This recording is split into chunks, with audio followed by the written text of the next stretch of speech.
Hi, this is Phil West for Carol Nash reporting for the world launch of not one but two new Yamahas here in glorious Portugal on the banks of the Douro River of the new Tracer 7 and the new Tracer 7 GT.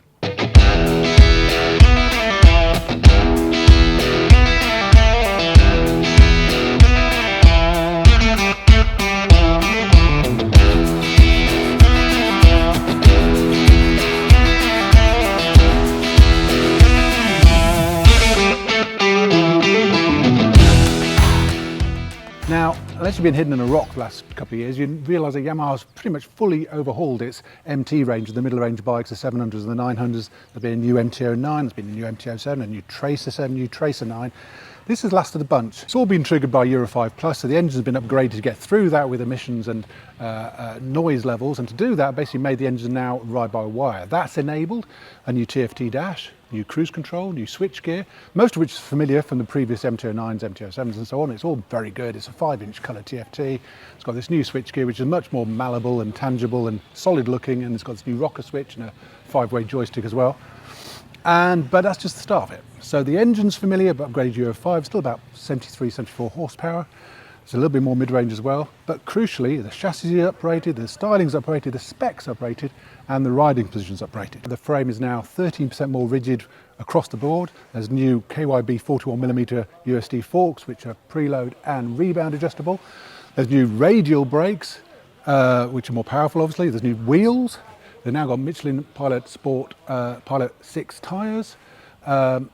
And crucially as well, the swing arm is now 40mm longer than before, 100mm longer than the MT-07, so it's a much longer thing. The riding position is changed in many ways too. The bars are 30mm higher, 35mm wider, the dash is positioned higher, the screen is higher, even the seat is higher. On the GT it's 15mm higher than the standard one, mostly due to thicker seat foam and so on. And the overall result of that is makes you feel like a bigger bike, and that gets to the crux of what Yamaha's trying to do here. They're trying to make it more mature, trying to make it closer to the Tracer 9 in terms of proportions and feel as a slightly bigger, slightly more mature bike, and it works. From the riding position, you feel like I'm a big bloke. This old 7 felt like a fairly dinky little bike. This one feels a bit more substantial. You feel like you're on a bigger bike, you feel like you take a pillion easier, it feels more stable, feels more planted, all those things. The engine is largely familiar. The dash is a definite upgrade because it's got all the, the TFT colour stuff that we're familiar with before. The new screen is excellent, particularly on the GT, which has this higher one, which is 90mm higher than that one. It's also got, obviously comes with the panniers, comes with a 2-part seat, which is deeper and more comfortable, comes with a main stand, comes with gold finish forks, a whole host of things. For me, I've enjoyed them both. The standard one has pretty much everything it needs. It's got cruise control now, it's got an upgraded spec, it feels a bit more roomier, the engine is just as grunty and flexible and fun as before. The handling is still nimble and fairly light, but it feels a little bit more secure, feels a little bit more planted, a bit more stable in a straight line because of the added length. On the GT version, you feel like it's a much better motorway cruiser. The screen is a much better improvement, get much more protection over it.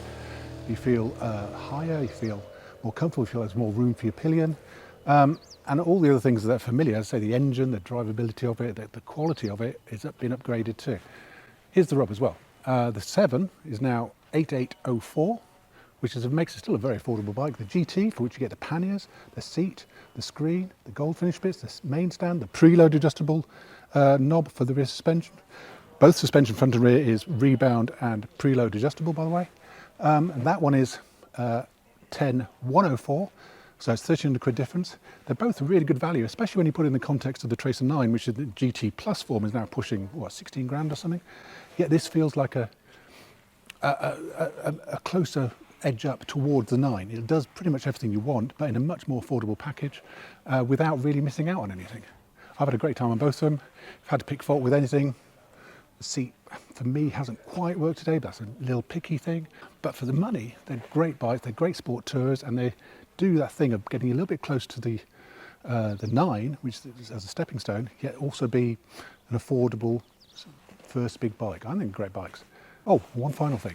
Remember with the MT-09, you used to say it used to look a bit like the Iron Man at the front with the new styling, the new bodywork. This one, for me, looks a bit like Toothless from How to Train Your Dragon. What do you think?